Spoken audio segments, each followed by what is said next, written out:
He was my stress relief. I had to let off steam, my wife said, after I exposed her date with our friend. I invited his wife for a double date. 10 minutes later, marriage was over. Sup Reddit. From where do I begin? Lol. This one is a real mess. I need you to grab some popcorn and enjoy. I'm 37 male, and my wife Marissa, 35 female, will be hitting 14 years of marriage this spring. One kid, Chloe, 11 female, all brains and YouTube hacks. We rent a decent place near her school. I work full-time and I run the house because it's faster if I just do it. Laundry, groceries, bill reminders, school forms, dentist, the whole ops stack. Marissa's at a fashion HQ, samples, shoots, showroom appointments, models breezing in, pulls for events. A few months ago, she got a promotion. Title got shinier, hours got longer. Her line was, "It's a real seat at the table." Mine was, "Congrats, what do you want for dinner?" Then her calendar started speaking in code. Late review, team hang, brand dinner. I kept the wheels turning and started taking notes. The last note was a UPS box on our counter, with a perfume bottle and a card with her lover's initials on it. That's where this gets messy. First signs she was slipping. Calendar blocks that made no sense. Late review, team hang, brand dinner, stacked 3 nights a week. Weekends turned into, I have to swing by the studio. The rack's locked and I've got looks going out Monday. Ran the usual errands while juggling work. Marissa would text, running late, and save me a plate. None of that is shocking in a normal crunch. Promotions load you up. I didn't make it a thing. I only track 2 columns. What gets done and what doesn't. Dishes. Done. Homework check. Done. Shoes by the door so mornings aren't chaos. Done. If something needed doing, it got done. I like a quiet house and a clear to-do list. Then she sat me down and said, I haven't been happy since the promotion. Not yelling, not even dramatic. Just a statement dropped on the coffee table between a stack of lookbooks and Chloe's math workbook. I said, okay, so what now? I didn't do the whole, why don't you love me thing. I offered the basic fix most married people try first. Time together. I set up a date. Simple plan. Italian spot near the mall that does brick oven stuff and actually salts their pasta water. I made a reservation for 7:30 under my name because the last time I used hers, the host misheard it and sat us at the bar next to a loud birthday group. This time, table for 2, corner, away from the kitchen door. The day of, I kept it clean. Work till 5, quick stop for gum, collared shirt. Told Chloe Aunt Lisa, my sister, was swinging by at 7 to hang out. Pizza in the fridge. Lisa's chill and Chloe likes her, so 0 pushback. At 7:15, I texted Marissa, leaving? 7:17, she replied, finishing up. Don't start without me. I got to the restaurant at 7:25. The host checked the iPad. Table for 2? Corner? I nodded. He seated me. I read the menu like I hadn't memorized it weeks ago. At 7:40, I ordered water and told the server I'd wait to order food. Then I texted her ETA and got on the way with a shoe emoji. At 8:05, the server hovered. I ordered the appetizer because staring at a bread plate gets old. At 8:20, I called. Straight to voicemail. 5 minutes later, I got a text. Crisis at work. Sorry. Don't hate me. I wasn't hating anyone. I paid for what I ate and told the host, make that a table for 1, I guess, and left. I grabbed a to-go box for Chloe because she likes their garlic knots cold the next morning. When I got home, Chloe paused her video and asked, where's mom? I said, work thing. Chloe said, okay, and went back to her video. Lisa rolled her eyes, but at the wall, not at me. She left 10 minutes later. Next day, same setup. Texts about delays, a calendar invite for a strategy block, a last-minute team lunch. Chloe had a science project due. We built a solar oven out of a pizza box and tin foil on the patio. It hit 160 degrees by 3 p.m. Which is not enough for pizza, but definitely enough to melt a chocolate square. Chloe was happy. Win logged. Marissa's new routine, leave earlier, come back later, drop a bag on the chair, say something about sample logs, jump in the shower, scroll through her phone, claim exhaustion. Repeat. The only time I tried to lock something in again, I kept it idiot-proof. Lunch. Middle of the day, 30 minutes, sandwiches. No reservation. She said yes. Day of, she texted at 11:50. Can't. Heads are here. I asked, heads? She said, upper leadership. Cool. I ate in my car and ordered Chloe a new set of pencils, because hers had been chewed down to sad nubs. Our friends are mostly couples from school meetups and neighborhood stuff. Kyle and Helena live 3 streets over. Kyle's the "I'll fix your leaky tap" guy who never brings the right washer and ends up borrowing mine. Helena's on the PTA, gets things done. We've done birthdays at the trampoline place, backyard grilling, boring suburban rotation. Nothing dramatic. I'll say this now. At that point, I wasn't side-eyeing anyone. Just logging missed dinners and extra work nights. The house told a story. Her shoes started living by the door in pairs like she was switching midday. Hangers with tags on them showed up in a garment bag on loan for something tomorrow morning. A note stuck to the fridge. Pick up tape gun from office. I didn't know fashion needed that many tape guns, but sure. Chloe's schedule is the opposite of dramatic. Homework, bike rides, weekend coding club. New obsession with making tiny clay food that looks real. I kept it humming. School admin handled. When the school tried to switch the pickup gate to the back lot, I updated the routine without a speech about it. Adjust and move on. About a week after the missed dinner, Marissa did the "I love you but I need space" speech light. No tears, no big statements, no big, just "I feel off and it isn't you and the job is heavy." My answer? Then let's take time and fix it. I wasn't selling anything. I offered simple stuff. Take Chloe to the museum, grab tacos on Saturday, walk the outlet mall, pretend we're tourists. She agreed in theory, then the calendar beat everything again. The only thing I pushed back on was Chloe's bedtime when Marissa tried to shift it for a call. I told her, "It's a school night." She said, "It's just one night." I said, "Then make the call later." She said, "Fine." She went into the office room and closed the door. I set Chloe's alarm and laid out her uniform. The next morning happened right on time because mornings don't care about anyone's calendar. For the record, the house never went cold or quiet or any of that dramatic nonsense people write when they want clicks. We still had noise. Dishwasher hum. Chloe's blender for those weird smoothies she makes. UPS dropping boxes at the door. Marissa's heels on the hardwood when she sprinted to get her charger before heading back to the studio. Life didn't pause. It just tilted. One evening, I tried the easiest test in the world. I said, "Friday, just us, burgers, and a movie in the living room." She said, "Friday won't work. I have to be downtown. Activation at the store." "I'm sorry." I said, "Saturday then." She said, "Saturday is prep. Big week." So I did Saturday like I do everything else. Same drill. Reset the house for the week. Marissa texted at 10. "Long day. You're the best." I replied with a thumbs up and set an alarm for 6:15. Marissa booked this girls' trip with 4 of her work friends. They're all in fashion, which basically means rolling suitcases full of shoes and more makeup than a department store counter. I didn't care. Chloe was covered with Lisa, school was covered, and my calendar only said feed the kid, pay the bills, don't let the house burn down. First few days, Marissa called me constantly. Marissa, morning check-ins, random texts, even ending calls with "love you." If you looked at my phone log, you'd think we were high schoolers. I didn't mind. It felt like she remembered she had a husband for a minute. I wasn't building castles out of it, but I logged it as positive change. Then night 3 hits. She texts, "Dinner with the girls. Call you after." Fine. At 9 I dial. She answers on the second ring, says, "We're at this little spot downtown, the girls are talking, it's loud." What I actually hear in the background, heavy bass line, glass clinking, and a guy yelling something about shots. Not exactly girls swapping salads and laughing about handbags. I asked, "That a restaurant?" She says, "Yeah, loud here, can't hear, talk later," and hangs up. I looked at the phone and thought, sure, must be the loudest salad bar on the planet. I just saved that as a note in my head. The rest of the trip was the same. Sweet texts, calls, love yous, mixed with small cracks. Pictures posted with her friends, except she disappears from some group shots.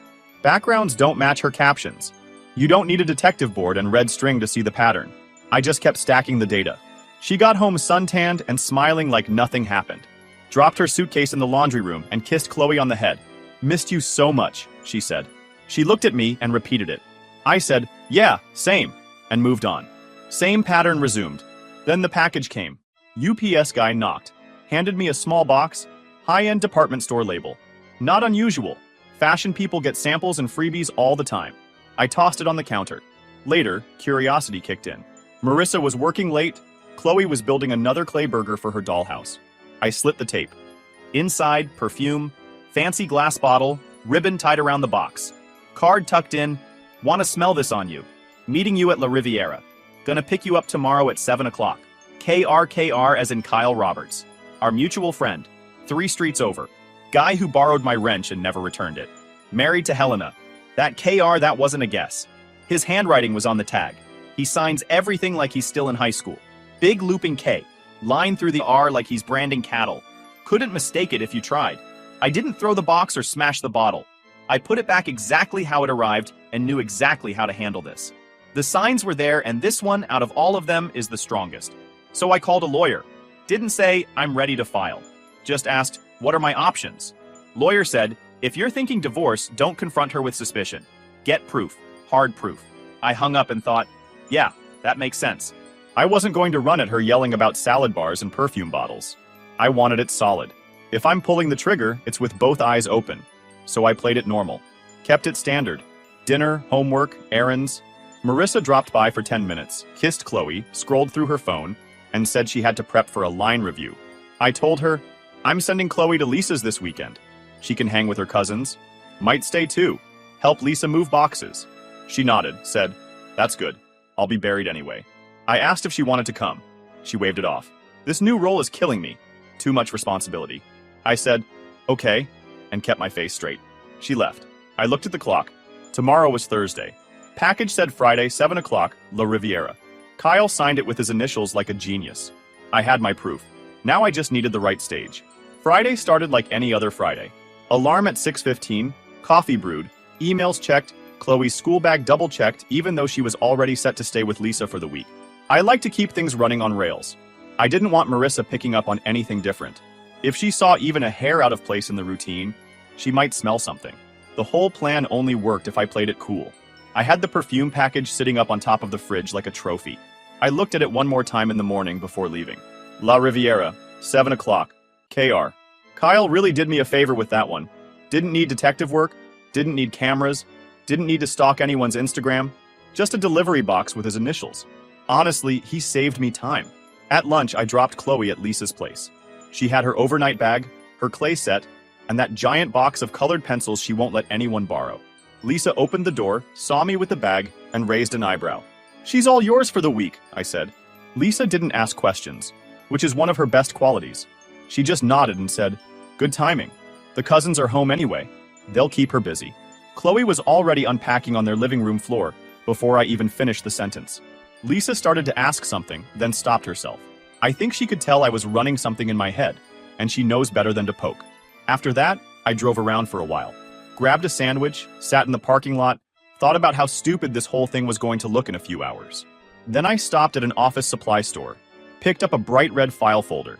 No special reason other than I thought it'd be funny. Threw some papers from my lawyer into it. Nothing binding, just notes, but it would look official enough when I waved it around. Props matter.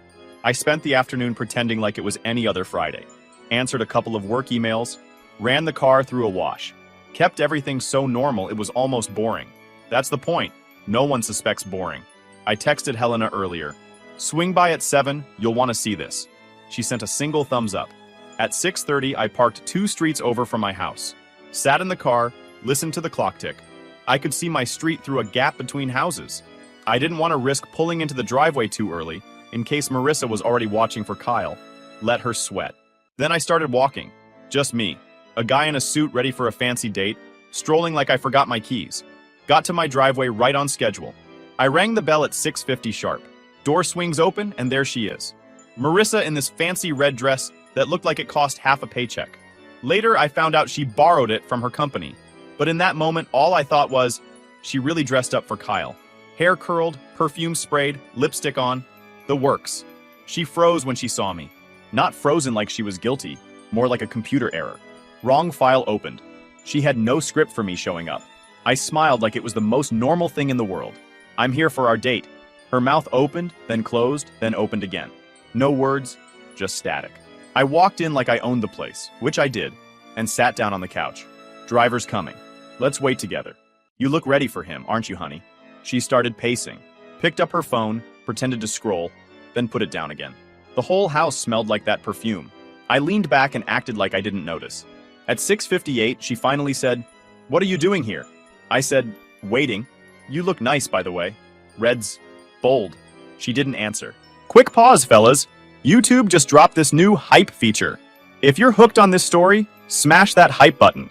It tells YouTube this video deserves to blow up, and it keeps even crazier stories coming your way. Thanks so much for your support. All right, back to the drama. At 7 o'clock sharp, there was a knock on the door. I stood up, smoothed my shirt, and opened it. Kyle is here. Big smile on his face like he just won the lottery. He was wearing a button-up shirt, like this was prom night. The smile died the second he saw me. His whole face dropped. "Hey, Kyle," I said, cheerful. "Come on in." We were just about to head out. He stuttered something like, what? But before he could finish, headlights pulled into the driveway. Another knock. I opened it. Helena, Kyle's wife. She looked confused at first. Then her eyes locked on Kyle standing behind me, holding his keys like an idiot, and it all clicked. I smiled again. Perfect timing. Double date. Helena didn't waste a second. She stormed inside, walked straight past me, and dumped the water bottle she was holding all over Kyle's chest. He jumped back, sputtering. "Helena, wait!" Kyle stammered. "Wait, I can explain. It's not what you're thinking." Helena took one step closer, finger up like a warning. "I think it's exactly what I'm thinking." Kyle's eyes flicked to Marissa, then back to Helena. "It was a work thing. The dinner—" "Save it," Helena snapped. "You signed the card, genius." Or she shouted something I won't repeat here, but it was direct and accurate. Kyle looked like he wanted the floor to swallow him. Marissa tried to step in. "Helena, please." But Helena cut her off, snapping, "You shut up." The room went dead quiet. I leaned against the wall, enjoying the show. "La Riviera, 7 o'clock, signed KR real smooth, buddy," I said. Kyle's mouth opened, but nothing came out. He looked like he wanted to disappear. Then I turned to Marissa. "You're lucky I'm a chill guy. This could have been us. I gave you a front row seat instead." She went red in the face, grabbed her purse, stormed toward the door. I called after her. "You won't stay for dessert?" The door slammed so hard the frames rattled. Kyle stood there dripping, Helena glaring at him like she wanted to throw another gallon of water.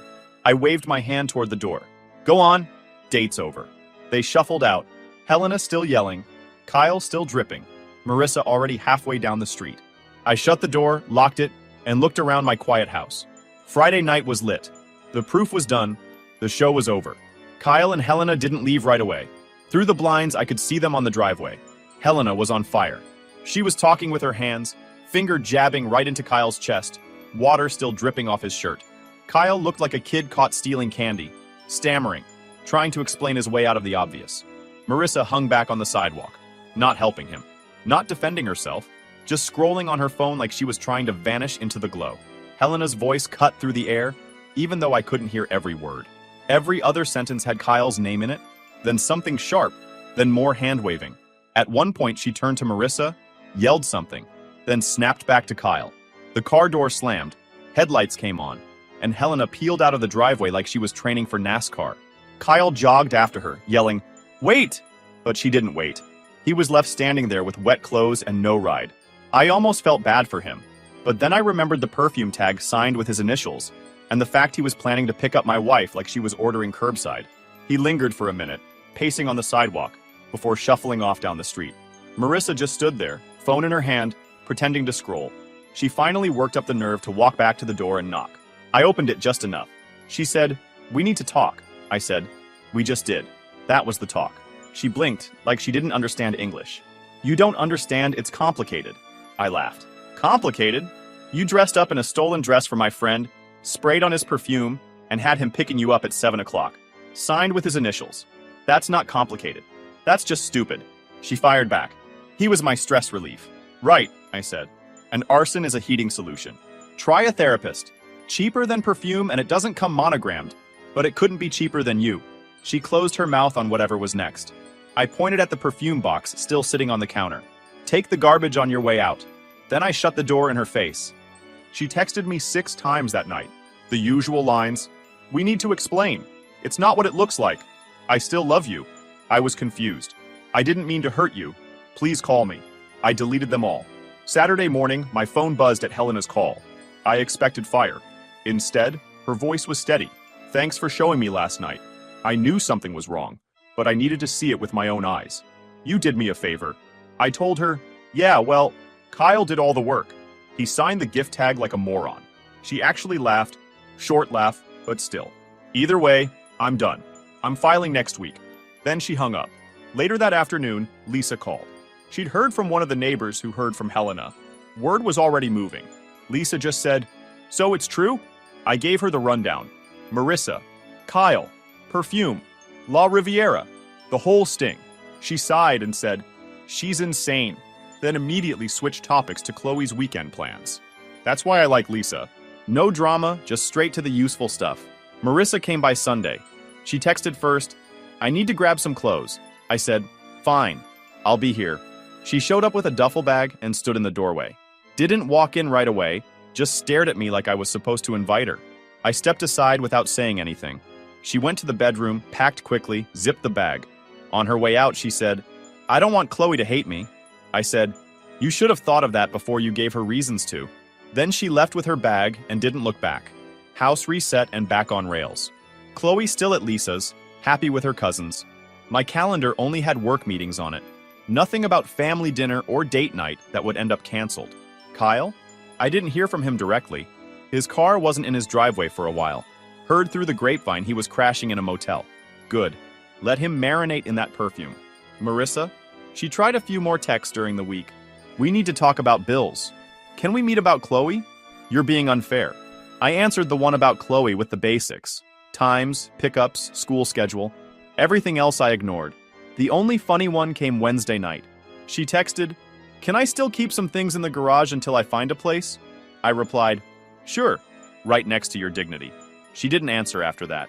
By the end of the week, Chloe was back home, school was steady, Lisa was updated, and I had all the proof I needed. Lawyer said, "You handled it right.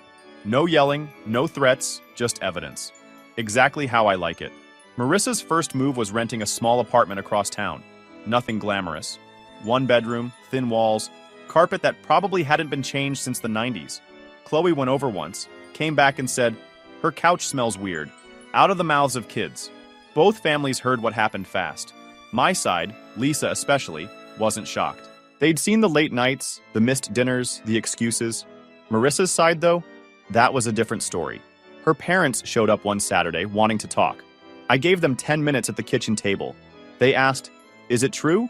I handed them the perfume card signed -KR. They didn't ask another question. They left looking like they'd just found out their dog bit the neighbor. From then on, every phone call from her family was short and stiff. "How's Chloe?" "She's fine." End of call. Nobody defended Marissa. Nobody tried to spin it. They all knew she blew it. Meanwhile, Kyle and Helena's marriage detonated. One of the guys in our neighborhood group chat sent me a picture of him sitting outside on the curb smoking like he was in some sad music video.